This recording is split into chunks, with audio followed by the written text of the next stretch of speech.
தேசிய அளவிலான கூடைப்பந்து போட்டி தமிழ்நாடு அணி சாம்பியன்.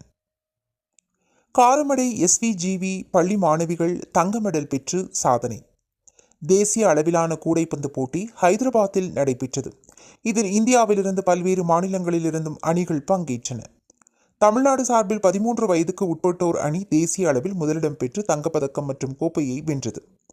தமிழ்நாடு அணியில் காரமடை எஸ்விஜிவி பள்ளி 8ஆம் வகுப்பு மாணவிகள் ஸ்வாதிகா, கீர்த்தனா ஆகியோர் இடம்பெற்றிருந்தனர்.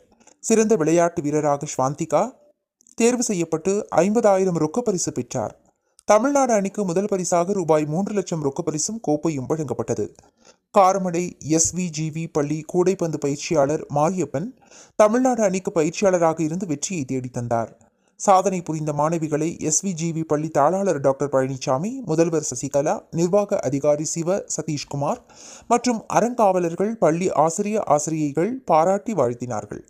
மேலும் தமிழக மின்சாரம், மதுவிலக்கு மற்றும் ஆயத்தீர்வைத்துறை அமைச்சர் வி. செந்தில் பாலாஜி அவர்களை நேரில் சந்தித்து மாணவர்கள் வாழ்த்துக்களை பெற்றனர்.